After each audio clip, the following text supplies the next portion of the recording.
엄청나게 유명한 사건이었죠. 제가 담당을 해서 해결을 했던, 해결이라 보긴 그렇지만 이게 단순 도박일지 상습 도박일지에 따라서 이분들의 운명이 바뀌었어요. 단순 도박은 징역형이 없습니다. 근데 상습 도박일 경우에는 3년 이하의 징역 또는 벌금이기 때문에 징역형이 선고될 수 있어요. 단순 도박과 상습 도박을 어떻게 구별하는지 그 그것도 기준이 설명드려야죠. 근데 가만히 있어. 아니, 그걸 까먹고 다른 얘기만 하고 있어서 처음에 내가 설명을 드리고 영사님을 내가 설명을 드리고 그 다음에 아이고 목소리 박해 하지 말고 말을 해주세요.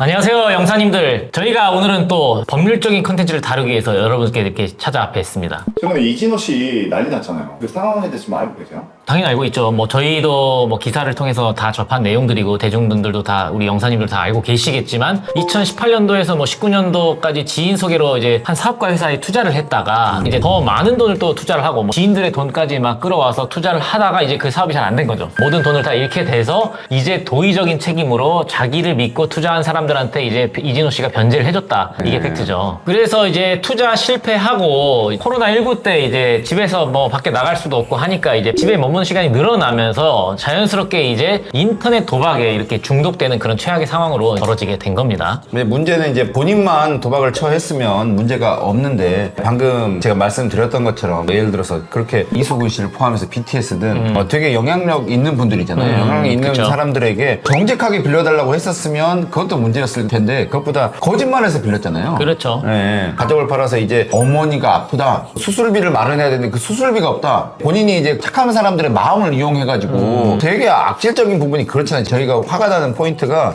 빌렸던 것도 거짓말로 얘기를 했고 그 다음에 사실 이게 사기친 거잖아요, 사실. 그렇죠. 일단은 1인 오피스텔로 또 이사를 해서 생활을 하셨다라는 내용이 지금 보도가 됐고 방송 촬영 외에는 뭐 아는 형님이라든지 이런 코미디 빅리그였나요? 아무튼 그런 촬영 외에는 거의 이제 외출도 하지 않으면서 극심한 스트레스를 겪었다고 하시죠. 최근에 지금 넷플릭스 코미디 리벤지 그 프로그램에 이진호 씨가 나오셨죠? 맞아요, 나왔어요. 네, 프로그램을 재밌게 보고 있는데 제작 발표 때까지도 그 PD도 몰랐대요. 몰랐대요. 직전에 이제 본인이 이제 SNS에 올려서 자백을 했죠. 어떻게 보면은 이제 수사망과 이제 고소 같은 것들이 압박이 되고 기자들의 취재가 시작되니까 어쩔 수 없이 먼저 이제 자수하는 형태로 공개를 했는데 그것도 이제 코미디 리벤지 프로그램에도 큰 영향을 미쳤고 아는 형님도 지금 하차했죠. 그리고 지금 막 뉴스를 보니까 이제 돈을 빌려준 뭐 이수근 씨 아니면 BTS 멤버 뭐 이런 분들이 거액의 돈을 빌려준 게 이제 증여로 돼가지고 뭐 증여세 폭탄을 두드려 맞을 수 있다 뭐 이런 얘기도 나오는데 사실 그거는 팩트는 아닌 것 같습니다. 어쨌든 우리가 제3자한테 돈을 아무리 친분이 있어도 돈을 주는 경우는 없잖아요. 그게 계좌 이체 내역이 있으면 다 그게 소비 대차 즉 돈을 빌려준 거다라고 인정이 되기 때문에 국세청에서 증여세를 두드린다 이런 거는 사실이 아닌 것으로 보여집니다. 그래서 일부 어그로권 유튜브에서 이거 뭐 증여세 폭탄이 나올 거다 그렇게 얘기를 하는데요. 그건 사실이 아니에요. 네, 이거는 사실이 당연히 아닙니다. 대여로 추정이 되고 그 부분에 대해서는 증여세는 나오지 않을 것 같습니다. 그리고 저희들이 진행하는 소송도 보면은 그냥 계좌 이체 내역만 있어도 금전 소비대차 약정서라고 하죠. 대여금 약정서가 없어도 이거는 이제 대여다라고 사실 인정이 되는 판례들이 굉장히 많죠. 근데 지금 여기서 되게 쟁점되는 지금 상황이 크게 두 가지인 것 같거든요. 첫 번째가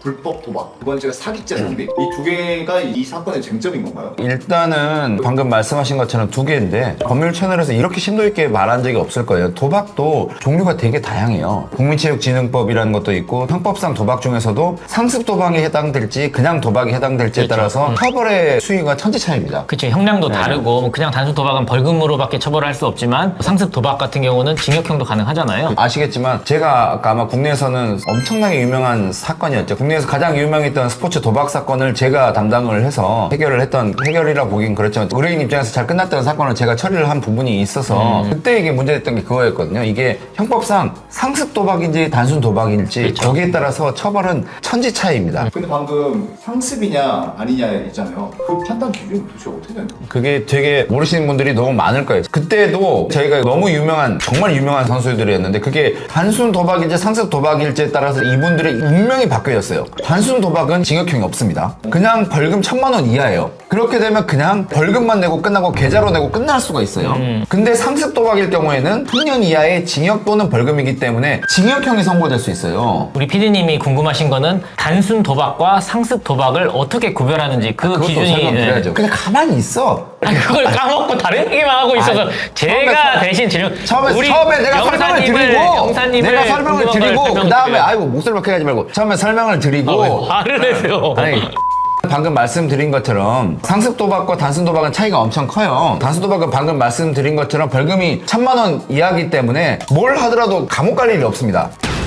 그래서 그럼 한 번 했는데 2억이 넘어가면 바로 상습 도박이에요. 그럴 가능성이 있습니다. 그 액수 자체가 크면 이 사람이 그렇게 큰 액수로 걸고 얘기를 했다면 그러면 이건 상습적으로 했을 가능성이 크다라고 행위자 태형을 보기 때문에 2억을 넘어갈 경우에는 상습 도박이 될 가능성이 꽤 있습니다. 예를 들어서 우리가 도박을 10만 원을 했어요. 강호수변 저랑 10만 원씩을 걸고 했어요. 저희도 이제 가끔 부루마블 할 때 뭐 술래기로 그래 부루마블 그것도 도박인가요? 우리는 팥돈 해봐야 치킨 누가 사든 거기서 끝나기 때문에 만약에 우리가 10만 원 걸고 했어요. 10만 원 걸고 예를 들어서 우리가 한 10번을 같이 했어요. 근데 그러면 내가 도박한 거를 10만 원이라고 알거든요. 10만 원이 아니에요. 10만 원 10번 했고 도박 판돈 모두 다 그게 그 도박의 액수에 포함되기 때문에 같이 10만 원씩 걸고 많이 했다면 그건 액수는 엄청 큰 겁니다. 그것도. 이진호 씨가 여태까지 빌린 돈의 금액만 보았을 때 이분은 확실한 상습 도박이 인정돼요. 상습 도박이 인정될 가능성이 높다라고 맞습니다. 보여집니다. 맞습니다. 그래서 맞아요. 지금 이제 어떻게 보면 일종의 자수, 뭐 자백 비슷하게 해가지고 현재 형량에 조금 이 선처를 받기 위해서 본인이 스스로 이제 언론에 먼저 공개를 했다라고 이렇게 추정이 되는 거죠. 맞아요. 그러면 이분은 지금 교도소 갈 확률이 높은 건가요?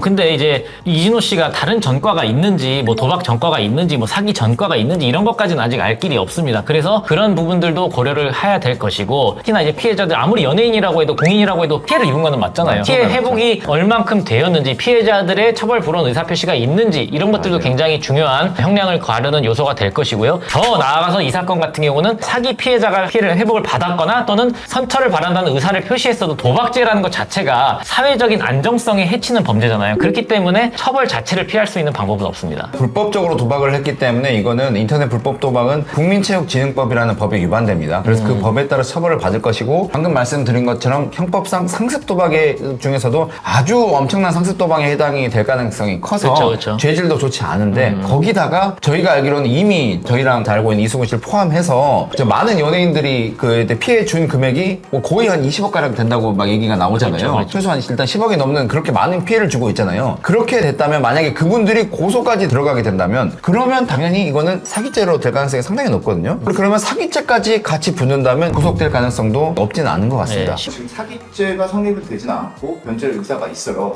이 상습 도박범만 보고 했을 때는 이진호 씨는 어떻게 될까요? 아까 말씀드린 것처럼 법정형에는 징역형의 규정이 명확하게 돼 있습니다. 다만 이제 그게 어느 정도 상습성이 있었는지, 피해 액수가 얼마인지, 도박에 참여한 판돈이 얼마인지, 공모를 해가지고 뭐 여러 명이 참여를 했는지 이런 것들도 종합적으로 고려가 되어야 될 것이기 때문에 집행유예 가능성도 있습니다. 하지만 실형이 선고될 가능성이 충분히 배제할 수 없는 상황으로 보여집니다. 검찰이 얼마 정도의 구형을 때리거든요. 제 생각에는 사기까지 경합이 같이 된다고 한다면 징역은 최소 3년에서 4년 구형은 때릴 것 같습니다. 맞습니다. 대법원 양형 기준표에도 나와 있는 내용인데요. 어쨌든 양형 기준표에 따르더라도 3년 이상의 징역형이 선고될 수 있는 가능성이 충분히 있습니다. 어머니를 팔아서 돈을 빌렸다고요? 이게 사기죄 성립되는 건가요? 어머니를 위해서 돈을 쓰려고 빌렸는데 내가 진짜 그리고 어머니를 위해서 돈을 썼어요. 근데 나중에 내가 재정 상태가 안 좋아져서 못 갚으면 그거는 바로 사기가 되는 건 아니에요. 그거는 그냥 채무를 못 갚은 채무 불이행 문제가 되는 건데 처음부터 어머니에게 돈을 쓸 용도도 아닌 것으로 사기치고 빌리고 처음부터 돈을 갚을 능력도 없는 상태에서 여러 가지 채무가 막 초과 상태에서 빌렸으면 그 자체로 사기가 되는 겁니다. 만약에 도박 자금인 걸 알고 빌려줬다 그러면 그 돈은 못 받는 돈이 될 가능성이 큽니다. 그렇죠. 왜 그러냐면 이게 불법 원인 급여라 그래서 불법으로 사용된 것을 알면서도 그 돈을 빌려줬다고 한다면 그 돈에 대해서는 돈의 목적이 불법 원인으로 발생한 거기 때문에 거기에 대해서는 반환 청구를 할 수가 없습니다. 그러니까 쉽게 말해서 법은 불법에 동조하지 않아요. 이 사람이 돈을 받을 만한 자격도 없다라는 거예요. 너도 도박 자금인 줄 알고 빌려줬으니까 너도 돈 못 받아 이렇게 되는 겁니다. 이 사람도 처벌받는 건 아니에요. 처벌받는 건 아니에요. 막 근데 그게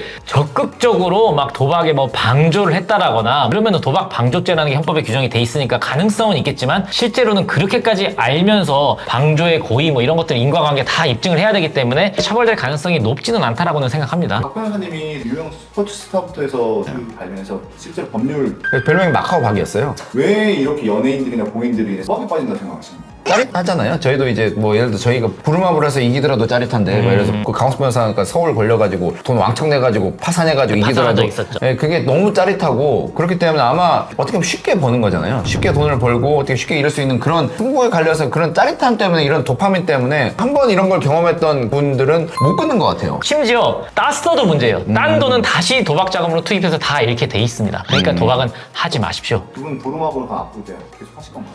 모르겠어요. 이제는 제가 총각 때 같이 이렇게 있었는데 집 밖을 못 나가. 예전에 우리 여수 갔을 때 그러니까요. 고등어를 해가지고 제가 그때 한 10만 원 잃어가지고 그때 맞아, 성질이 맞아. 나가지고 네. 하늘 한번 엎어버리려고 한 적이 있었거든요. 4명이서 갔었죠. 맞습니다. 네. 예. 이진호 씨는 앞으로 법률 전문가로서 어떻게 대처가 될지를 저는 일단 이진호 씨는 너무 큰 죄를 저질렀다고 생각을 해요. 일단 법적으로도 너무 그 심각한 죄죠. 빌렸을 당시에 아마 이진호 씨는 갚을 수 있는 능력이 없었을 거예요. 갚을 능력이 없으면서 금방 내가 돌려줄게, 엄마 수술비 때문에 필요해, 뭐 세금을 내야 돼, 그런 식으로 용도를 거짓말 쳐서 만약에 했다면 그러면 이건 100% 사기입니다. 두 번째로 공인들이 진짜 이게 악질적인 게 뭐냐면요, 예를 들어서 BTS분, 뭐 이승훈 씨, 뭐 그렇게 그런 사람들 있잖아요. 그런 사람들 고소도 못해요. 그렇잖아요. 예를 들어서 고소하게 되면 누가 고소했는지 경찰서에 기자분들이 다 계시기 때문에 야, BTS가 고소를 했대. 얘 뭐 있나 보다.